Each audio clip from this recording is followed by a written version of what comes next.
Hey guys, welcome to Consume the Goodness. My name is Kendra. I'm a certified lifestyle and weight management coach, and this channel combines healthy lifestyle with God's word. And today I'm going to do another story time. All right, so this is the story of the hardest, or at least one of the hardest. I would say in the top 3 for sure.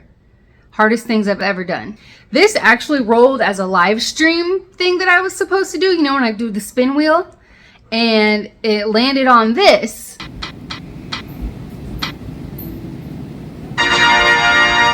Oh, alrighty. Warning, I'll probably cry, and there's a good chance you people will think of me very differently. And then I decided not to do it. But I'm going to do it now. I keep feeling that tug and that push to do this. It was put on my heart to put that on the spin wheel in the first place, and then I keep having it, and then these little like nudges and reminders and things like that have been popping up in the past week or so. So I am going to just do this as a video. And maybe it's better to do it as a video anyway, because I know a lot of people don't watch the replay of live streams. So maybe, having it as a video, maybe it's just better this way. Here we go. Once upon a time, I was a girl who did not at all follow that red flag warning inside. Okay, I'm going to quickly go over some background to give you an idea of what led to the whole thing of this story. Let's see how quickly I can do this. I'm going to try to go super fast. That way you guys aren't here forever and a day when, you have other stuff you might want to be doing. So let's see how fast I can do this, where it's not too many details, but enough details so that you at least get the gist of what the story is actually about. Here we go. All right. Ridiculously low self-esteem. Didn't think I was worthy of anything good. Didn't think a good guy would ever even give me a glance. All right. So there's that. Then met a guy, started dating. Red flags started going off pretty closely to the very even beginning of that relationship. But because of where I was mentally and emotionally about myself, I did not listen to those warning signs or paying attention to them or actually follow them like I should have. Got pregnant, had a baby girl, got married. Things were not awesome, like ever. There was a lot of verbal put down, probably keeping me down. I feel like there are certain guys out there that really, people like me really stand out, just overly nice, way too nice, easy to step on. That's what I used to be. I've learned and grown a lot since then, but at that time I was that I'm a doormat. I say yes to everything. Don't want to do anything to bother people or hurt people's feelings. Don't want to cause conflict or have conflict. So whatever it takes, whatever, just way too nice, pushover doormat. Probably was easy for somebody like this guy to sniff out. Anyway, our relationship lasted for 4 years. When my daughter was 3, there was a day she was peeking over the back of the couch. So my ex and I were behind the couch, like back of the couch, front of the couch. My daughter was at the front of the couch. I could see her big brown eyes peeking over the back during a not very pleasant time. I don't remember. He was angry about something as usual and taking it out on me as usual, but physically. So I looked over and I saw her eyes peeking over. Like, oh my gosh, she's going to grow up watching this and thinking that this is okay. And then she's probably going to end up with a guy who's doing these exact same things that are being done to me. So finally grew a backbone. I think it was the next day. I told him I'm leaving. And so I did. I left. Lots and lots of drama, whatever, court stuff going on. I had, primary custody. I don't remember what it's called, where he has her like a few days of the week. I have her the rest of the time. That's what the deal was. Sometime later, I started dating my now husband, and still some legal stuff, blah, blah, blah, all these different types of things. There's so much to it, you guys, but I'm trying to cut this short just to give you at least a gist. There's so much to this, so much stuff that happened. Okay, let me see, okay, so I started dating my husband, and then sometime after that, we legally moved to Arizona. I did speak to an attorney, told me exactly what I need to do. I did it, waited the time period I needed to wait, and then we were free to go, so we moved.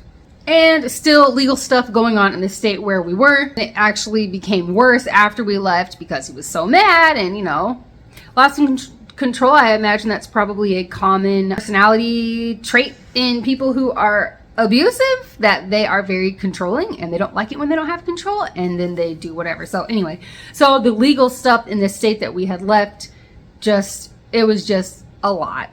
Okay, so I think that you're pretty much caught up, or at least have like a glimpse of what things were like. So a little bit before we ended up leaving to go to Arizona, my daughter said something about being touched in an inappropriate way while she was in the bath under the bubbles. I stayed calm. I stayed calm and without reaction, I guess you can say, because I'm just not the type to be like, oh my gosh, what happened? Are you sure? And then, like leading questions, and because I know little kids kind of take to that, and a lot of times they like to have that type of attention. If it's like, ooh, this is getting somebody worked up, I'm going to feed into it and give back and give back. Yeah, I didn't want that to happen.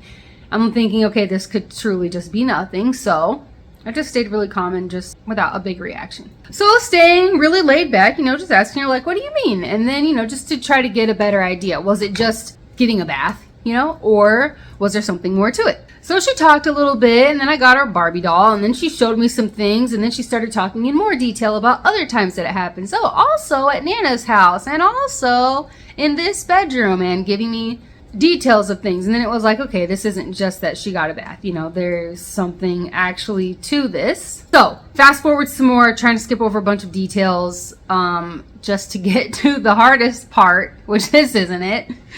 Surprisingly, she was interviewed by a detective. The detective, after spending quite a bit of time in the room with my daughter, came out and was like, yeah, it's pretty clear. I'll write it all up in the report and everything. And we took it to a judge to get protective order, whatever.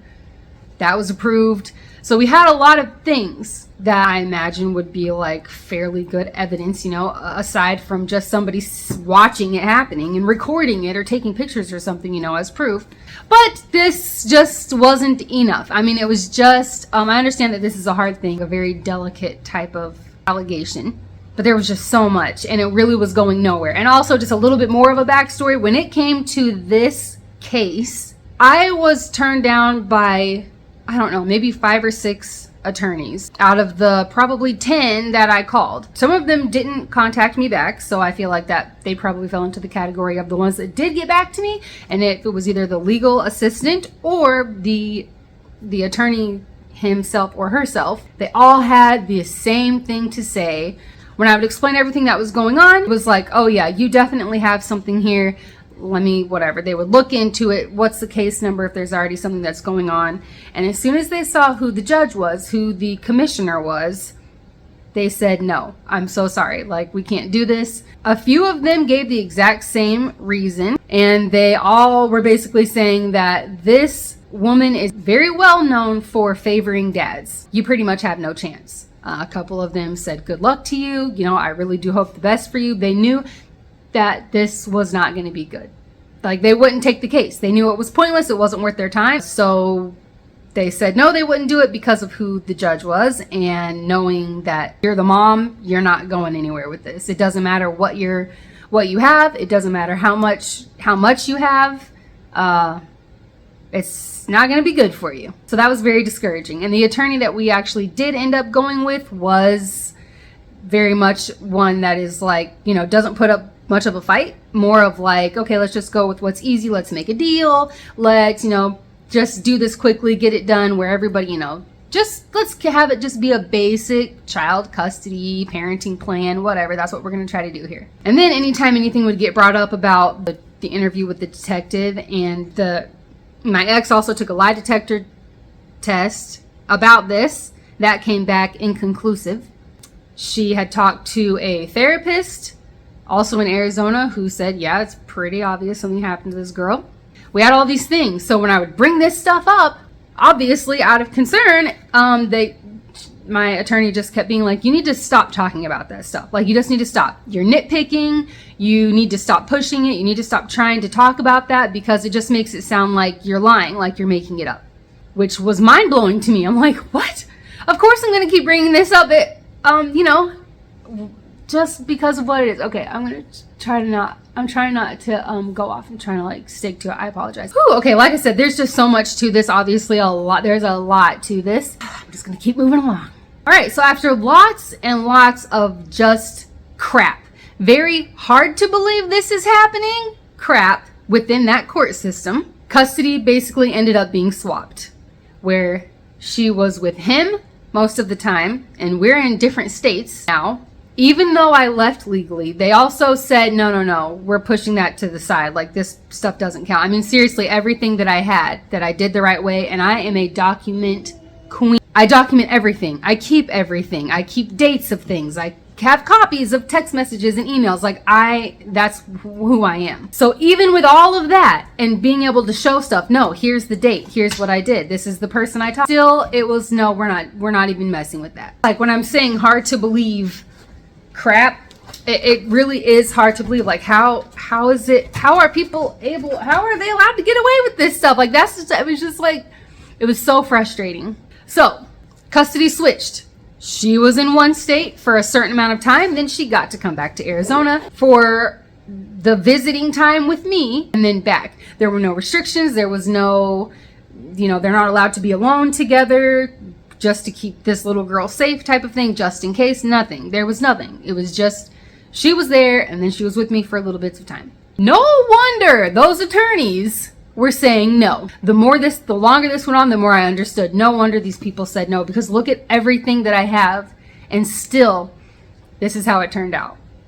No wonder, because they knew I had no chance. They already knew how unfairly this would go, and they didn't want to be any part of it. And I completely understand. I wouldn't have wanted to be a part of it either. So trying to move along again to the part of the hardest thing, one of at least the hardest things I have ever done. Something inside of me was saying to stop fighting for her, to get her back, to have sole custody, to keep trying to find an attorney who would actually go up against this commissioner, somebody who would actually fight. And I kept having this feeling, this really loud and heavy, just on my heart to stop. Like, stop fighting. Let me fight. Let me be the one fighting in this, not you.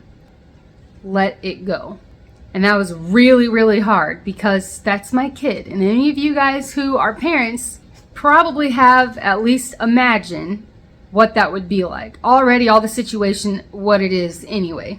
And then knowing the type of guy that he is, also, outside of the stuff that he was doing to her, he was just kind of scary inside. On the outside, it was like, oh my gosh, he's so nice. He's the nicest guy ever. He wouldn't hurt a fly. And those people, I mean, he was really, really good at hiding the monster in him.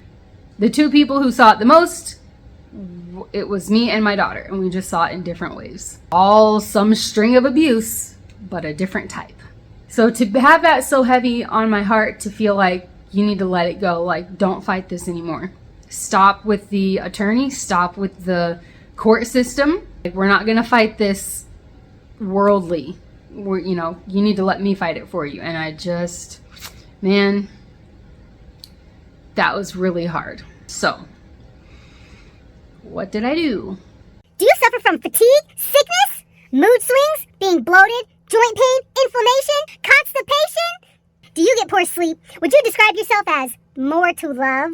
Well, there's a great place to go with keto info you should know. Just Jason Keto and more on YouTube. That's at Just Jason Keto. Side effects of subscribing and trying out this low-carb lifestyle may include improved sleep, mind clarity, skin, hair, nails, better mood, better health, weight loss, less constipation, saying goodbye to prescription medications, and more! Plus, this channel includes chaffles, sweet chaffles, savory chaffles, spicy chaffles, lots of chaffles! So don't be a wet blanket. Go join the chaffle fun on YouTube. Just Jason Keto and more at Just Jason Keto, where you'll be encouraged to keep on thriving. All right, so being told, no more fighting. Stop fighting. Let me do it. It was so clear and so just in my face. I felt like I needed to follow that. And it was hard. It was a huge battle inside. Of course, the few people I told, how when you tell somebody something, it just spreads around to a bunch of other people. Well, the feedback obviously was not supportive, which I understand. So I sent an email to the pastor who married my husband and I just kind of told him a little bit about what was going on, and then told him the feeling that I had, and asked him if he had any thoughts on that. Any advice or anything to help me? How do I know if it's God? How do I know if it's not? How do I know what to do? What am I supposed to do? So he emailed back and he was like, this is a really heavy thing. This is pretty big. So let's not talk about this in email. Meet you guys somewhere, whenever is a good time for you. I will meet you and then we can actually talk about it. So we did. We met up with him and I told him about what was going on. And then I told him what I was feeling. Like, I really feel like I'm not supposed to be, I really feel like I'm not supposed to be fighting anymore, but it's for my kid. So in my head, I'm like, there's no way that could be from God. Why would God tell me, don't fight for your kid, just leave her there with that guy, But it was so strong. It seemed so clear, and it did seem to be coming from God. I feel like that's why I was struggling so much with it. It was so hard for me to grasp. And then he was great. He was so helpful, and he even said, the part that what you're saying right now about how it's so hard, that might be the thing that lets you know that this is from God, because he's not always going to ask us to do super easy things. So after a lot of talking and then we prayed, I decided, okay, I'm going to stop fighting. And it was really hard, but I had my husband, so there was that support. But everything else was a lot of I would expect more from you, or I expect better from you, or you're her mom, you're her mom. Your job is to protect her, and you're not doing that. Oh, you just don't care about her. You don't care about her. You just want to have your life with this new guy. Hard to see that you love her. Hard to see that you care about her. Hard to see all these different things. Just what kind of mom stops fighting for her kid, especially in this type of situation? How crappy can you be, Kendra? But when those things were being said, it didn't make me mad. I wasn't angry. I wasn't mad. I got it because I was saying the exact same things to myself. I had those exact same thoughts in my head and worse. So nothing anybody said tore me down, because I was tearing myself down pretty well on my own anyway. So this was definitely a really, really hard thing, because I would have moments sometimes where it's like, ooh, just start fighting again. And then those were moments where I was able to separate me from the spirit, that when it was I'm going to start fighting again. I'm going to start finding attorneys again. I'm going to do this. It was all me. Everything started with I'm going to do this. I'm going to do that. I'm going to take control over it. And that, I feel is something with, there are a lot of things, I feel a lot of reasons it was put on my heart to stop fighting. I feel because it did help me to let go of control and to trust and to walk by faith. And it was really hard. I had some really hard times. It was really hard to be obedient, to stay obedient, and to stay trusting, and to continue walking by faith, especially when we would talk on the phone or when we would do video calls and she would be crying to me about I don't want to be here. I want to be with you. Can't you just come get me? I want to stay with you. Gosh, it was so hard. I did a lot of crying. I did a lot of breaking down. I had a moment of being super low, just very low. Some things that helped were my Bible, obviously just being in my Bible. And then besides that, music. My husband and I, we just listened a lot to Air One and Caleb. A lot. And then if we weren't in the car listening to it, then it was playing somewhere in the house. We stayed as connected to God as we could. It was mostly through music. When I would have my crying times, my breaking down times, it would end with God. It would be okay, well, we have to trust, we have to trust in his timing and that he's working it out somehow.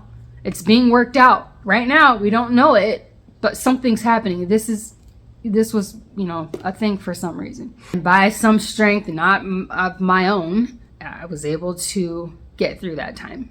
And I know that by God's strength, she was able to get through that time too. And God was fighting. He was fighting in a way completely different from anything I had in my mind. So I got a call from my daughter's grandma, my ex's mom, one day, and she was texting me and was saying that my daughter's so much trouble now and she's making us look bad. She took a picture with a prescription bottle of pills and said something about how she wanted to kill herself or something. And her reaction to that was, she is too much. She's too much of a handful. She's becoming a problem. She's making us look bad. They live in a really small town. She's making us look bad. So I don't know if you can get her. I don't know if you want to take her back. I don't know if you, oh my gosh. yeah, we had her back fast. So we went from crazy court battles to, I don't want her anymore. And she was just handed over. My husband and I, the way that we handle things that we face, the way that we parent, a lot of it stems from a lot of the things that we learned through this experience, that we do need to let go of the control, and we do need to trust in God's timing. And sometimes it takes a couple weeks, sometimes it takes a couple of years. But when we're not doing the fighting, it's almost like we're fighting in different places. God is fighting the battle part that we are trying to, have control over. Like, I want to do this, I want to get an attorney, I want to do all these things. And instead of my focus being on that, by giving it over to God and letting him take care of it, trusting that he was going to take care of it, I was able to do more fighting in myself. So my focus was able to be, my efforts were put more into building my faith and my strength and trusting in God's timing and growing in that way and improving in so many different areas. All of this helped bring us closer to God. We attached a little more to God through this and detached a little more from just the worldly things and what people expect of us versus what God expects of us. I also learned a lot about guilt, like the guilt that I carried, which I am just kind of, like I said at the beginning of this, and I'm like, I was very much a doormat, pushover, lots of guilt. Like, I feel bad. I felt bad about everything. I learned a lot about carrying guilt as well. And that was like the starting point of letting go of some. It took a lot of years. I still kind of feel some things sometimes, when I really, really think about it, which I feel like that's probably the enemy whispering in my ear. Just old things that I used to say to myself all the time. I felt like the whole thing was my fault. It just felt really guilty, like it was my fault that this happened to her, and I should have known. And I had a feeling like that. I always had such a strong feeling like something's not right. And every time I was gone at school, like I did night classes, and anytime, not every single time, but there were just certain nights where I'd be like, oh, I feel like I should go home early, or, I just feel like something's not right. And I didn't listen to that. I just stayed and I did my school, and man, I had so much guilt. Like, this is my fault. And what the heck kind of mom, like I should have stopped it for her. There was a day that I went into her room, I don't know, 4 or 5 years ago, and it was just eating at me, and I went in there and I apologized to her for, I was just apologizing that she went through what she went through, and that I didn't stop it, that when I would have those feelings, I didn't listen to it and go home to possibly like save her from something, or that there wasn't, something else to do. And I was apologizing and crying. She was just saying, I never thought that.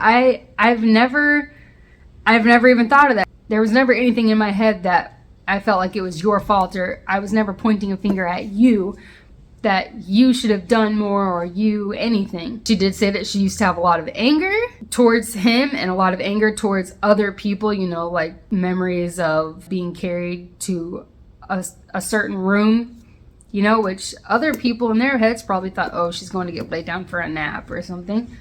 But in her head, it was like, why aren't they doing anything? How come everybody's just watching him carry me to the room and no one's stopping him? So she had anger about that. I would say mostly because of just not understanding, because she was so small. But she said that she used to be really angry at him and then decided that she wasn't going to give him that energy anymore. So she forgave him. All of this happened like 14 years ago and went on for like 3 or 4 years. I mean, it went on. There's a lot to it. It went on for a long time. So lots of years ago, but still that is, and I think until the day I die, will be one of the hardest things I've ever done. And it was being obedient to God. And the reason I'm sharing this is to encourage someone out there that it's not always the easiest stuff. There are some people out there that it's like, if it doesn't make you feel good, then don't do it. And it's all about, it's all about just you and what makes you feel good, what makes you feel happy, and what gives you good energy and good vibes. That kind of stuff is out there so much, and I can, to an extent, agree with that. You don't want to just put yourself in positions that are going to make you feel horrible and constantly be around people that are putting you down or being a bad influence or anything like that. So I can kind of get it as far as that goes. But anything beyond that, I just don't agree with it at all. Because if we're always thinking, first of all, it puts us in a very me mindset, all about me. It puts us in a very self mindset a lot of the time. And it also can keep us from and hold us back from being obedient. That did not feel good. There was not one bit of that process that felt really, really good. But I was being obedient. I learned a lot through it. I grew a lot. The end of it felt good. Her, just being handed over. And the growth that came from it and the growth that has stemmed from that growth over the years, that all feels really good. But the initial part of it that's like, do this, it didn't feel great, but it doesn't always. It's kind of like changing the way we eat or exercising, to get results. It doesn't always feel really good. Sometimes it burns, sometimes it's uncomfortable, sometimes we just don't feel like it, but we know that we probably should anyway. Sometimes we want to give in to temptation because that would feel good. You see what I'm saying? So I guess that is the encouragement for this week, that sometimes the good comes from doing the things that don't feel good.